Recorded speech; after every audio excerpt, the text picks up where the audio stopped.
अस्सलाम वालेकुम रहमतुल्लाह। केमिस्ट्री साइंस में खुश आमदीद।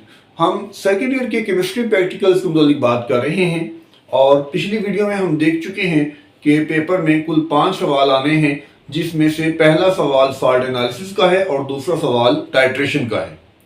टाइट्रेशन हमारे कोर्स में 3 तरह की है: acid base titration, redox titration और आयोडीन टाइट्रेशन। आज की वीडियो में हम पर्टिकुलरली एसिड बेस टाइट्रेशन पर बात करेंगे। पहले टाइट्रेशन की डेफिनेशन को रिवाइज कर लें कि टाइट्रेशन के लिए हमारे पास 2 सॉल्यूशन होते हैं। एक वो सॉल्यूशन है जिसका वॉल्यूम हमें नोन होता है, सॉल्यूशन ऑफ नोन वॉल्यूम, और एक हमारे पास सॉल्यूशन होता है जिसका वॉल्यूम हमें मालूम नहीं होता, यानी हम उसका अननोन वॉल्यूम लेते हैं, सॉल्यूशन ऑफ अननोन वॉल्यूम। अब इन दोनों सॉल्यूशंस को आपस में रिएक्शन करवाया जाता है और इनका रिएक्शन करवा के इस अननोन वॉल्यूम को मालूम कर लिया जाता है। दैट इज व्हाई टाइट्रेशन का दूसरा नाम वॉल्यूमेट्रिक एनालिसिस है। इस वॉल्यूमेट्रिक एनालिसिस के नतीजे में हमें कई ज्यादा इंफॉर्मेशन मिल सकती हैं, जिसमें से जो बड़ी बड़ी इंफॉर्मेशन है वो मैं यहां लिख देता हूं। पहली चीज, हम इसकी मदद से किसी सॉल्यूशन की मोलैरिटी को यानी उसकी कॉन्सेंट्रेशन को फाइंड कर सकते हैं। नंबर 2, जब हमें मोलैरिटी पता लग जाएगी तो हम उसकी कोई भी डाइल्यूशन तैयार कर सकते हैं। नंबर 3, हम उस सॉल्यूशन की स्ट्रेंथ को मालूम कर सकते हैं। स्ट्रेंथ यानी कि अमाउंट ऑफ सब्सटेंस पर डेसीमीटर क्यूब।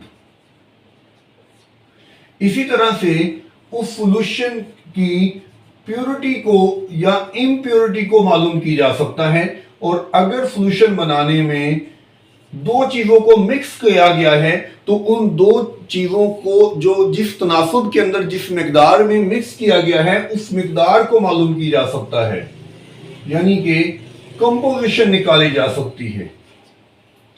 यहां तक कि इस मेथोडोलॉजी की मदद से हम मोलर मास तक मालूम कर सकते हैं। अगर सब्सटेंस के अंदर कोई ऐसा एलिमेंट है जो हमें मालूम नहीं है, जिसके बारे में हमें बताया नहीं गया, तो वो अननोन एलिमेंट भी मालूम की जा सकता है। अननोन एलिमेंट को भी मालूम की जा सकता है, और इन केस कि वो सब्सटेंस हाइड्रेटेड सब्सटेंस है तो उसके वाटर ऑफ क्रिस्टलाइजेशन को भी निकाला जा सकता है। तो ये सारे के सारे इसके एप्लीकेशन हैं, इसके फवायद हैं जो कि हम टाइट्रेशन से हासिल करते हैं, और ये तमाम टाइट्रेशन में कॉमन है। इसका खास तौर पर एसिड बेस टाइट्रेशन से ताल्लुक नहीं होता। ये सारी चीजें बाकी टाइट्रेशन के अंदर भी हम फाइंड आउट कर सकेंगे। पर्टिकुलरली एसिड बेस टाइट्रेशन के मुतालिक बात करते हुए हमें ये बात ज़हन में रखनी चाहिए कि हमारे पास जो 2 सॉल्यूशन है, नॉन वॉल्यूम और अननोन वॉल्यूम, ये दोनों सॉल्यूशन जो है इनमें से एक सॉल्यूशन एसिड होगा और दूसरा सॉल्यूशन बेस होगा। कोर्स को देखते हुए कौन कौन से एसिड और कौन कौन से बेस हमें क्वेश्चन में दिए जा सकते हैं, तो एसिड में से HCl और H2SO4 ये स्ट्रॉन्ग एसिड, इसी तरह से ऑक्सैलिक एसिड और एसिटिक एसिड ये वीक एसिड। और सम टाइम, जैसा कि मैं बता रहा हूं कि हमें हमारे लिए वो एलिमेंट छुपा दिया जाता है, तो सम टाइम हमें एक जनरल एसिड की बात की जाती है। एक ऐसा एसिड लाइक मोनोबेसिक एसिड कहा जा सकता है, जैसा कि HA है, या डाई बेसिक एसिड कहा जा सकता है जैसा कि H2A है। तो इस तरह से कोई भी एसिड जो है वो हमारे पेपर में पूछा जा सकता है, और आमतौर पर इन्हीं के मुतालिक सवाल पूछा जाता है। बेस में कौन कौन से बेसिस हमें पेपर में आ सकते हैं जिनके मतलब सवाल किया जा सकता है, तो उनमें NaOH है और KOH, ये स्ट्रॉन्ग बेस है। और वीक बेस के अंदर Na2CO3 सोडियम कार्बोनेट और सोडियम बाइकार्बोनेट। इसी तरह पोटाशियम कार्बोनेट और पोटाशियम बाइकार्बोनेट, इनके मुतालिक सवाल किया जा सकता है। या अगर उन्होंने कोई एलिमेंट छुपाना है तो ये फॉर्मूला इस अंदाज में भी लिखा जा सकता है, MOH लिखा जा सकता है या M2CO3 लिखा जा सकता है।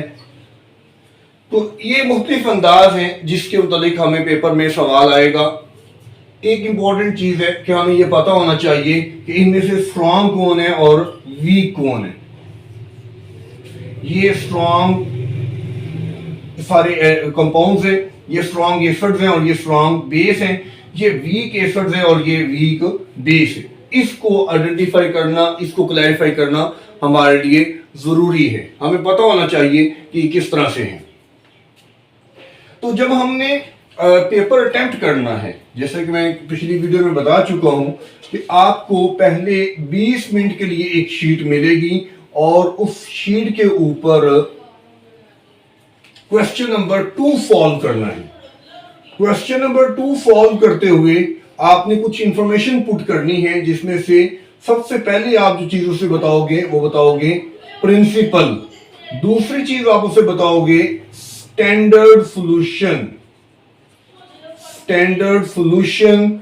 तीसरी चीज आपने उसको बतानी है इंडिकेटर।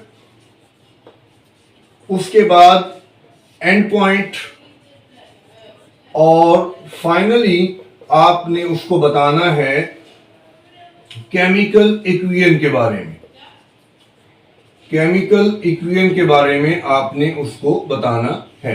तो ये जो इंफॉर्मेशन है ये आप जरा यहां पे गौर कर लें, ये बहुत आसानी से आप लिख सकते हैं। इन चीजों को आप याद रख लें। इनमें से कोई भी चीज आपके सवाल में आ जाएगी तो सिंपली आपने प्रिंसिपल में लिख देना है कि ये एसिड बेस टाइट्रेशन का सवाल है।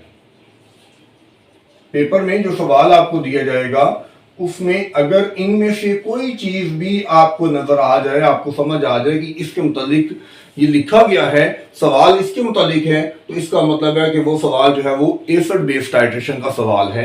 कंफ्यूजन सिर्फ और सिर्फ ऑक्सैलिक एसिड में आपको होगी, क्योंकि ऑक्सैलिक एसिड रिडॉक्स टाइट्रेशन में भी इन्वॉल्व होता है। लेकिन ऑक्सैलिक एसिड को छोड़कर बाकी कोई भी आ जाए तो आंखें बंद करके आपने वहां पे एसिड बेस टाइट्रेशन लिख देना है। आंखें खोल के लिखिएगा, क्योंकि बगैर आंखों के आप लिख नहीं पाएंगे। अच्छा, दूसरी चीज जो है वो स्टैंडर्ड सॉल्यूशन है। स्टैंडर्ड सॉल्यूशन आपने लिखना है। स्टैंडर्ड सॉल्यूशन वो सवाल में आपको बताएगा, बताता है तो ठीक है, नहीं बताता तो आपने खुद से लिखना है। अब खुद से आप कैसे लिखेंगे, तो याद रखें स्टैंडर्ड सॉल्यूशन वो होता है जिसकी मोलैरिटी हमें मालूम होती है। तो जब एक सॉल्यूशन की हमें मोलैरिटी मालूम है तो दूसरे की हमने मालूम करनी है, और जिसकी मालूम करनी है उसी के बारे में सवाल आएगा। तो सवाल आपको आएगा या एसिड के मुतालिक या बेस के मुतालिक। अगर सवाल एसिड के मुतालिक है तो आपका स्टैंडर्ड सॉल्यूशन बेस होगा, और अगर सवाल बेस के मुतालिक है तो स्टैंडर्ड सॉल्यूशन आपका एसिड होगा। अब किस तरह से आपने करना है, सिंपली आप एक सॉल्यूशन याद रख ले और उसको आप यूज कर लीजिएगा।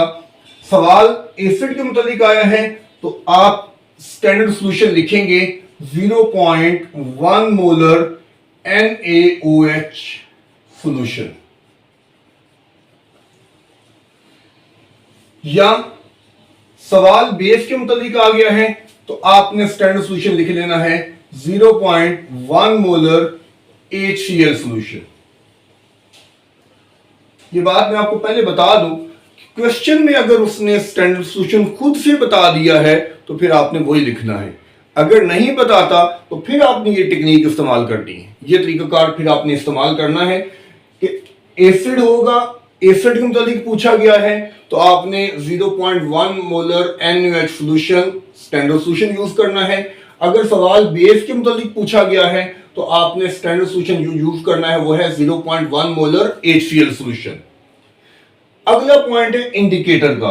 तो इंडिकेटर में याद रखें कि हमारे कोर्स के हवाले से दो तरह के इंडिकेटर्स का हमें पता होना चाहिए। एक फिनोफ्थलीन है और दूसरा मिथाइल ऑरेंज, फिनोफ्थलीन और दूसरा मिथाइल ऑरेंज। इनमें से कोई एक हम मेंशन करेंगे, चाहे फिनोफ्थलीन मेंशन करें, चाहे आप मिथाइल ऑरेंज मेंशन करें। आसान के लिए आपको बता देता हूं, इसके आप इसको बाद में सोचें कि क्या करना है क्या नहीं करना, आप कुलिये पे अमल कर लें। किस तरह से?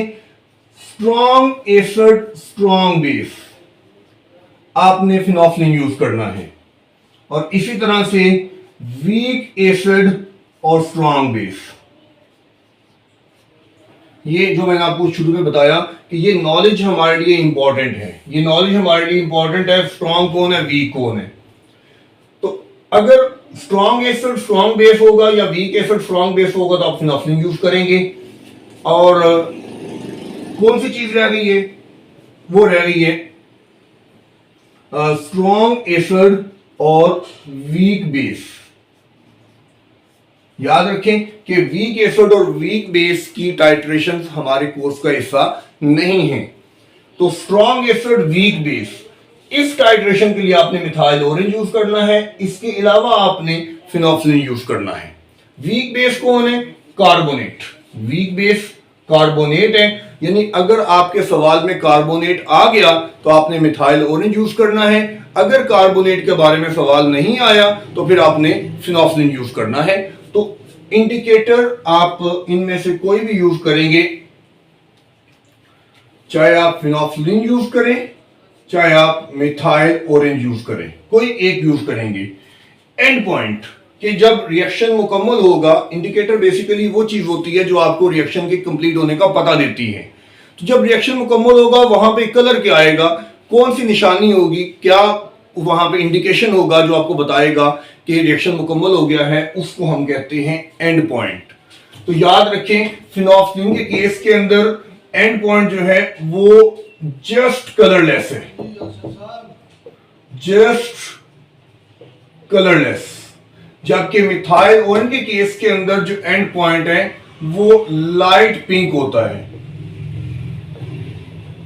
लाइट पिंक, जस्ट कलरलेस या लाइट पिंक, ये इसका एंड पॉइंट है।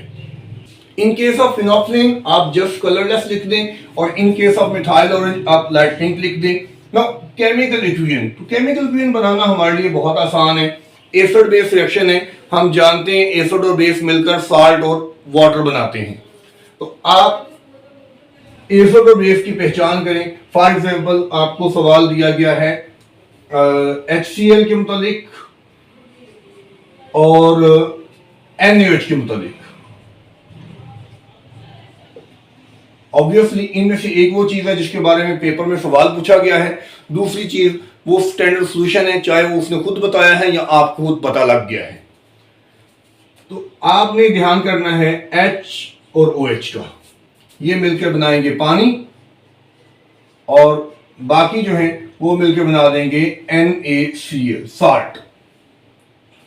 तो कोई भी आपका एसिड बेस है तो उनके रिएक्शन से आप ये इक्वेशन खुद बना सकते हैं। थोड़ा सा ध्यान करने की जरूरत है, कोई मुश्किल काम नहीं है। इसी तरह से लाइक ऑक्सैलिक एसिड है, फॉर एग्जांपल COOH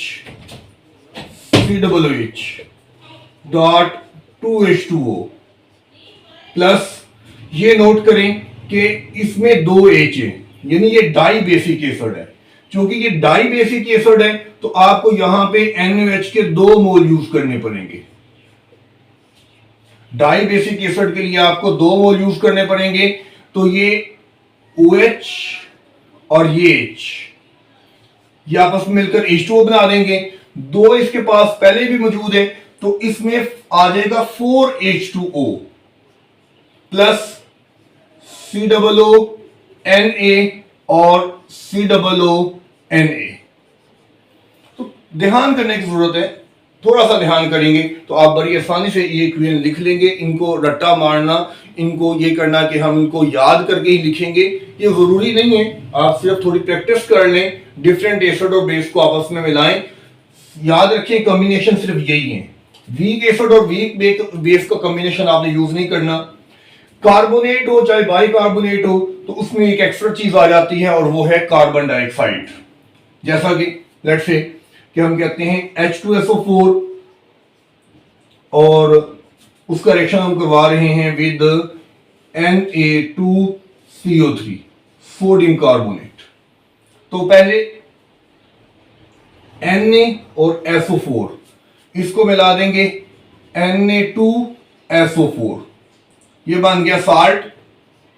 कार्बोनेट में से कार्बन डाइऑक्साइड निकल जाएगी और बाकी पानी बच जाएगा।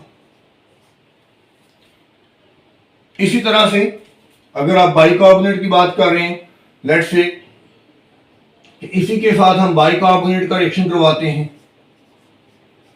Bicarbonate NaHCO3। अब यहां नोट करें, ऊपर तो Na2 था तो वो SO4 से मिल गया।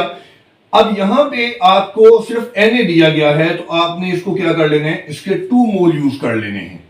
ये ख्याल कर लेना है कि किसका आपस में रिलेशनशिप जो है मोल के हिसाब से किस तरह से है, कौन एक एक मोल में रिएक्शन करते हैं, किन का 1 और 2 की रेशो में रिएक्शन होता है। मोनो और डाई का ख्याल कर लेना है तो आपके लिए ये बिल्कुल आसान हो जाएगा। यहां से आप इसको मिलाएंगे और ये बन जाएगा हमारे पास Na2SO4 plus CO2 plus H2O।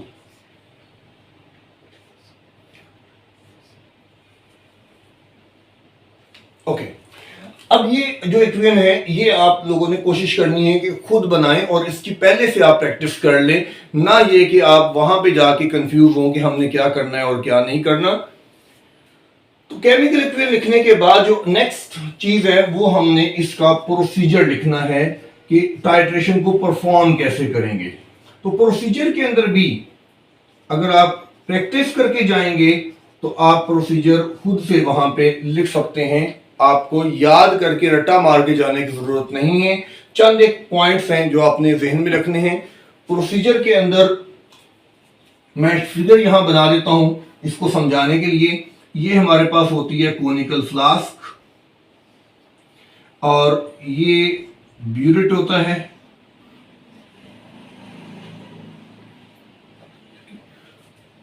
Burette के अंदर याद रखें कि आपने एसिड ऐड करना होता है और फ्लास्क के अंदर बेस ऐड करना होता है plus indicator.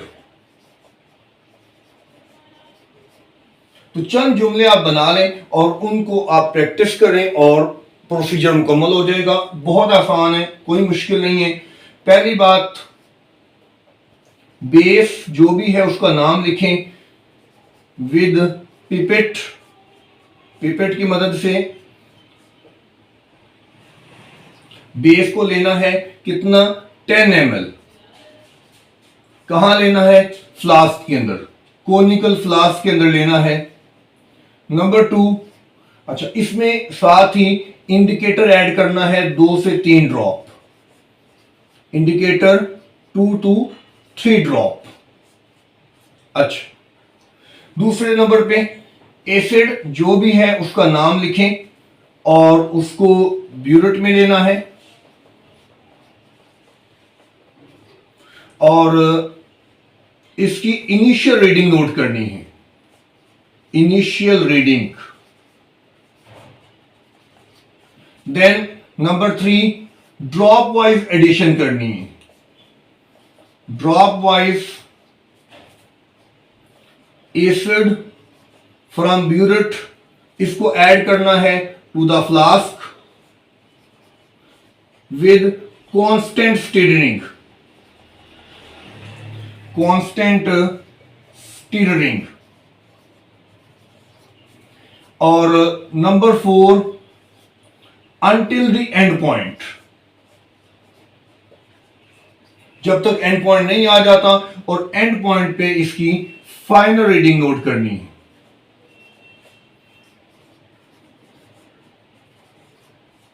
And finally number 5 पे आपने 3 कंकॉर्डेंट रीडिंग्स लेनी है। कंकॉर्डेंट रीडिंग्स, तो ये 4-5 पॉइंट है, आप इनको याद रखें और डिफरेंट क्वेश्चंस के लिए आप इसे एक दफा प्रैक्टिस कर लेंगे तो आपके लिए ये बहुत आसान हो जाएगा कि लाइक NaOH और ऑक्सैलिक एसिड, इनका सवाल आपको पेपर में आ गया है तो आप कैसे लिखेंगे कि take 10 ml of NaOH with the help of pipette in the conical flask and add 2 to 3 drop of phenolphthalein in it. Number 2 आप लिखेंगे कि take oxalic acid in the burette and note the initial reading. Number 3, add oxalic acid solution dropwise from the burette to the solution in the flask with constant stirring until the end point is reached. Note the final reading. Take 3 concordant readings. इस अंदाज में आप इसको 2-4 दफा practice करेंगे तो ये आपको बड़ी अच्छी तरह से याद हो जाएगा और आपको इसको अलग से रटा मारने की जरूरत नहीं पड़ेगी। क्वेश्चन में जो चीज आपको दी हुई है उसको आपने अंडरस्टैंड करना है तो आपके लिए ये बिल्कुल आसान रहेगा।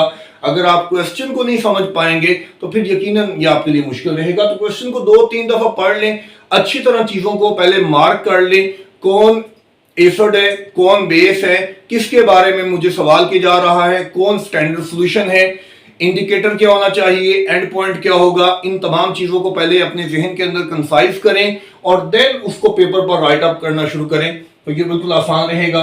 नेक्स्ट जो हमारा पोर्शन है ये बहुत ही इंपॉर्टेंट पोर्शन है और ये वो पोर्शन है जो तमाम तरह की टाइट्रेशन के अंदर सेम होने वाला है, इसमें कोई डिफरेंस नहीं है। यहां तक आप देखेंगे कि हर टाइट्रेशन आपको डिफरेंटली बिहेव करती नजर आएगी, उसके अपने अपने जो है वो उसके मेथड्स हैं, लेकिन जब आप इस पोर्शन में आएंगे तो तीनों टाइट्रेशन के अंदर आपको ये कहानी एक ही मिलेगी, स्पोज, कैलकुलेशन एंड ऑब्जर्वेशन। उसमें क्या है, हम बात करेंगे पहले स्पोज वैल्यू की, ऑब्जर्वेशन से शुरू करते हैं। ऑब्जर्वेशंस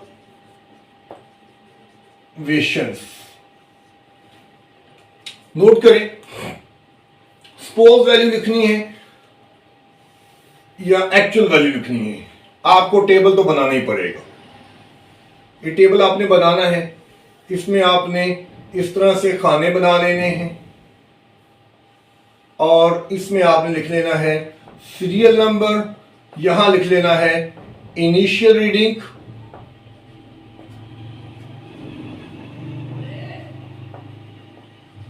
यहां लिखा जाएगा फाइनल रीडिंग और यहां लिखा जाएगा वॉल्यूम यूज्ड। मुकम्मल कर लें, सीरियल नंबर 1 2 3। अच्छा, स्पोज वैल्यू में आपने ABCXYZ यूज करना होता है, लेकिन आसानी की खातिर हम कॉपी को फॉलो करेंगे और कॉपी वाली वैल्यू ही यहां पे स्पोज वैल्यू में लिख देंगे। किस तरह से, 0.0, 10.0, 20.0। ये 0.0 से 10.0 पे चला गया, फिर 10.0 से शुरू किया तो 20.0 पे आ गया, फिर 20.0 से शुरू किया तो 30.0 आ गया। अब इन दोनों का डिफरेंस ये आ जाएगा 10 ml, 10 ml और 10 ml। याद रखिए, रीडिंग का कोई यूनिट नहीं होता, वॉल्यूम का यूनिट होता है, तो आपने वॉल्यूम का यूनिट लिखना है और यहां पे हम मीन वॉल्यूम निकाल लेंगे। मीन वॉल्यूम यूज्ड, कितना वॉल्यूम यूज किया गया है, 10 + 10 + 10 डिवाइड बाय 3। तो इसको आप हल करें, यह आ जाएगा 30/3 = 10 ml। अब ये स्पोज कैलकुलेशन है हमारी, अगर रियल वैल्यू है तो वो आप परफॉर्मेंस करेंगे तभी आप लिखेंगे, तो उसमें वैल्यूज जितनी बात है वो आपकी अपनी वैल्यूज होंगी, वो बिल्कुल इस तरह से स्पॉट तो नहीं हो सकती, उनमें थोड़ा बहुत डिफरेंस आते ही आएगा, को 0.1 ज्यादा होगा या 0.1 कम होगा। कंकॉर्डेंट रीडिंग का मतलब यही होता है। उसके बाद जो नेक्स्ट है वो है हमारी कैलकुलेशन, और कैलकुलेशन के अंदर कैलकुलेशन में हमने सबसे पहले जो चीज निकालनी है वो निकालनी है हमने मोलैरिटी। मोलैरिटी हमने निकालनी है और ये आपने हर सवाल में निकालनी है। इसके लिए हम मोलैरिटी इक्वेशन लिखते हैं। मोलैरिटी इक्वेशन और वो होती है M1V1 over N1 is equal to M2V2 over N2। Note करें कि आपने इन दोनों में से ये जो दो टर्म्स आपके सामने लिखी हैं, आपने इसको दोनों सॉल्यूशन के साथ एसोसिएट करना है। एक वो सॉल्यूशन जो आपका नोन है और एक वो जो कि अननोन है। सॉरी, वॉल्यूम की बात कर रहा हूं, मोलैरिटी की बात करनी, यहां पे हमने मोलैरिटी की बात करनी है। यानी एक वो सॉल्यूशन है जिसके बारे में आपको सवाल किया गया है और एक वो सॉल्यूशन है जो हमारा स्टैंडर्ड सॉल्यूशन है। तो आपने कोशिश ये करनी है, आसान ये है आपके लिए कि ये वाली जो टर्म है ये स्टैंडर्ड सॉल्यूशन के लिए रख लें, ये स्टैंडर्ड सॉल्यूशन के लिए रख लें। यहां जो भी स्टैंडर्ड सॉल्यूशन है उसको मेंशन करें और ये जो है ये सॉल्यूशन इन क्वेश्चन की बात कर ले कि जिस सॉल्यूशन के बारे में आपको सवाल पूछा गया है उसकी यहां बात कर ले। तो इस तरह से आप जब इसको हल करेंगे तो आपके पास हमेशा M1 निकालने को मिलेगा और M1 का फार्मूला आपने निकाल लेना, बना लेना है। M1 is equal to M2V2 N2 multiply by N1 over V1। तो आप यहां पे वैल्यूज पुट करेंगे। अच्छा, सपोज वैल्यू जब आप पुट कर रहे हैं तो आपने M1 का आंसर नहीं लिखना, आंसर आपने इस फॉर्म में लिखना है A मोलर। आंसर आपने स्पोज फॉर्म में लिखना है। बेशक यहां सारी वैल्यूज आप पुट कर लें, आप देख लें कौन कौन कहां पे है, क्या क्या वैल्यू आ रही है, लेकिन यहां पे आपने उसको क्या लिखना है, आपने उसको स्पोज वैल्यू के अंदर रिप्रेजेंट करना है। आपने उसका एग्जैक्ट आंसर नहीं लिखना।